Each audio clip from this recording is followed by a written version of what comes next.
Olá pessoal, muito bem-vindo à nossa aula de número 3 sobre áreas de quadriláteros. Hoje estamos abordando então a figura do paralelogramo com um pequeno complicador, já que nós vamos ter que utilizar relações trigonométricas num triângulo retângulo para poder resolver essa questão. Para quem não me conhece, meu nome é Ademar Chilo, sou professor de matemática e física, engenheiro civil e pedagogo, produzindo vídeos também aqui nesse canal para atender não apenas aos alunos aqui do Japão, mas principalmente alunos do Brasil. Eu convido, caso você esteja chegando aqui pela primeira vez, inscreva-se nesse canal e, se gostarem da aula, não deixe de deixar seu like e também convidando seus amigos para que mais alunos sejam contemplados, uma vez que esse canal não é monetizado e ele existe único e exclusivamente para atender às dúvidas dos alunos, ok? Vamos então para a nossa aula de hoje. Bom, primeiramente vamos falar um pouco sobre essa figura do paralelogramo. Eu vou falar algumas coisas que muita gente se perde em algumas questões teóricas. Qual que é a definição de um paralelogramo? Paralelogramo, gente, é um quadrilátero cujos lados são paralelos 2 a 2. Então observe que aqui em cima, horizontalmente, eu tenho dois lados paralelos e lateralmente eu tenho também dois lados paralelos. Então, todo quadrilátero que tenha os seus lados paralelos 2 a 2, eu considero como paralelogramo. Alguém pode perguntar, então quer dizer que um retângulo é um paralelogramo? Sim, um retângulo também é um paralelogramo. Só que um paralelogramo não é necessariamente um retângulo. Por quê? Qual que é a diferença? O retângulo, gente, tem 90 graus em cada ângulo interno dele. Enquanto que o paralelogramo, em geral, não necessariamente tem que ter 90 graus.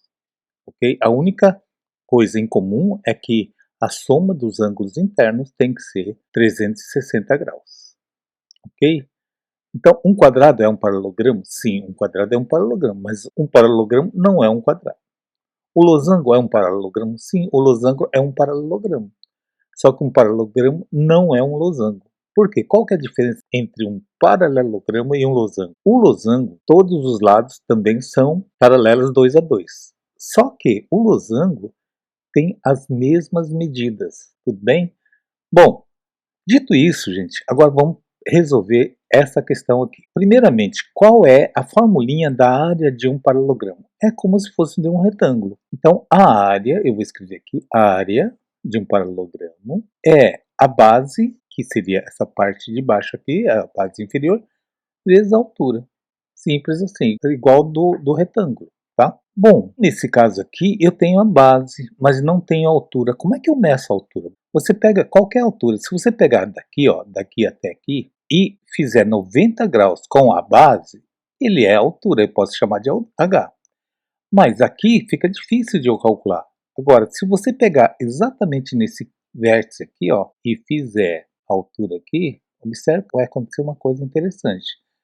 Vou chamar aqui de H, certo? Observe que aqui eu tenho um triângulo retângulo, aqui faz 90 graus. O H é um cateto, no caso aqui é um cateto oposto, porque o ângulo de 60 graus está aqui. Se ele está do outro lado do ângulo, eu digo que é um cateto oposto, certo? Se fosse adjacente, seria esse cateto aqui de baixo. Como eu não tenho essa medida de baixo, então eu vou desprezar o conceito de cateto adjacente. Então, para mim interessa cateto oposto e a hipotenusa. Então, dentro das relações trigonométricas de um triângulo retângulo, qual é a formulinha que usa cateto oposto e hipotenusa? É seno, cosseno ou tangente? Bom, vamos fazer uma pequena revisão? Vamos fazer aqui, ó. O seno de um ângulo qualquer, eu vou colocar aqui, seno de θ é igual cateto oposto sobre hipotenusa. Se eu fosse utilizar o cateto adjacente, eu utilizaria o cosseno de um ângulo θ é igual ao cateto adjacente sobre hipotenusa. Okay? E se eu fosse utilizar cateto oposto e cateto adjacente, eu utilizaria a tangente. Tangente de um ângulo θ é igual cateto oposto sobre cateto adjacente. Eu brinco na aula que, para memorizar essa tangente, digo, tem gente que toma coca. Fica mais fácil de gravar, né? Ok? Bom, mas nesse caso aqui, eu vou usar o quê? Cateto oposto e hipotenusa, porque cateto oposto é o que eu quero descobrir e a hipotenusa já tem. E o seno de θ eu tenho também. Tá? Então vamos fazer aqui, ó. Seno de 60 graus é igual ao cateto oposto, que é meu cateto oposto, o H, que é exatamente a incógnita que eu estou procurando. Sobre a hipotenusa. A hipotenusa minha mede 4. Mas quanto que mede o seno de 60? É raiz de 3 sobre 2, igual a H. Bom, eu já poderia simplificar aqui direto, mas para não confundir a cabeça dos alunos, então vou fazer aqui multiplicar em cruz. Isso vezes isso é igual a isso vezes isso. Então, 2 vezes H é igual a 4 vezes raiz de 3. Como 2 está multiplicando, eu mando para lá, dividindo. Então, H igual a 4 raiz de 3 sobre 2.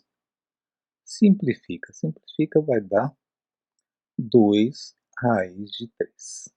Bom, agora sim, agora já achei a altura H. Agora é só aplicar na formulinha. Então, a minha área será igual a base. Quanto mede minha base? 10 vezes raiz de 3. Vezes a altura, quanto é a minha altura? 2 raiz. Agora, observe que aqui tem uma coisa interessante. Quando eu multiplico duas raízes aqui, ó, raiz de 3 vezes raiz de 3 vai dar quanto? Raiz de 9, não é isso? Mas raiz de 9 é igual a 3. Então, raiz de 3 vezes raiz de 3 é igual a 3. Então, aqui vai ficar 10 vezes 2 vai dar 20 vezes 3.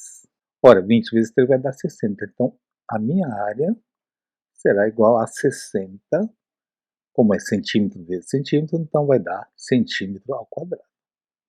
Entenderam, pessoal? Caso alguém tenha ficado com alguma dúvida, não deixa de escrever nos comentários ou pode me enviar inbox, que eu vou ter o maior prazer em tirar a dúvida de cada um de vocês. Beleza? Por hoje é só. Eu deixo aqui um grande abraço a todos. Fiquem com Deus e até a nossa próxima aula, gente. Tchau!